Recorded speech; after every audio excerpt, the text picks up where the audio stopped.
रखते हैं, लेकिन आप ये जो मैसेज डाल रहे हो ना कि बीजेपी की कार्यकाल में ना तो जवान सेफ है ना ये है। सर मेरी पोस्टिंग 2006 में J&K में थी, कुपवाड़ा में।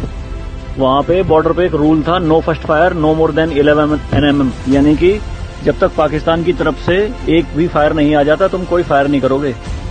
नो मोर देन 11 mm मतलब वो हमारे ऊपर RPG चलाएं, मोटरार चलाएं, कुछ भी चलाएं, हम 11 mm से ऊपर का राउंड नहीं चला सकते थे वहां पे। मेरे हाथ पे ओम गुदा हुआ है।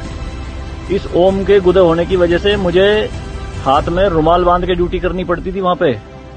अगर उनको ओम दिख गया ना तो छोटे छोटे बच्चे पत्थर मारना शुरू कर देते थे।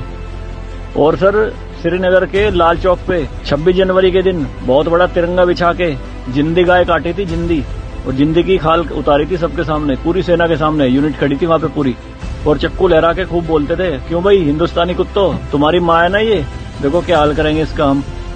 भाई कुछ नहीं उखाड़ सकते थे उनका। क्यों? क्योंकि सेंट्रल में गवर्नमेंट गंडवी थी, नपुंसक गवर्नमेंट थी। हमारे सर पे चौकी बना ली थी उन्होंने, जो LAC है ना, LOC, उस पे बिल्कुल वहीं 50 मीटर के दायरे में। और रात में बड़े बड़े स्पीकर पे माइक पे बोलते थे पाकिस्तानी रेंजर्स, अरे अपनी बहनों के एक रात के लिए हमें दे दो, क्या हुआ हिंदुस्तानी नपुंसको, चलाओ गोली।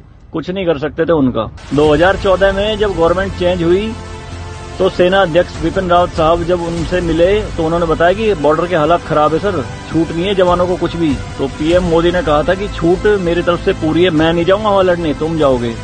आज की डेट में आप मुझे एक भी चौकी बता दो अगर वहां ढूंढने से मिल जाए। दूरबीन लगा के देखनी पड़ती है पहाड़ों में, वो भी बंकरों में है अंदर, सारी लगा दी उन्होंने तोप उड़ा के। शांति काल में आप 155 mm की बोफोर्स टाइप की तोप नहीं चला सकते, यूएनओ का रूल है। लेकिन 2014 में ये बोफोर्स भी चली J&K में पाकिस्तान की तरफ चौकी उड़ाने के लिए। तो सर ये मत कहिए कि बीजेपी के कार्यकाल में जवान मर रहे हैं, ये हो रहा है। सर सेना के जो हाथ खुले हैं ना वो बीजेपी के कार्यकाल में ही खुले हैं। मैं इसका जीता जागता प्रत्यक्ष आपके सामने बैठा हूं।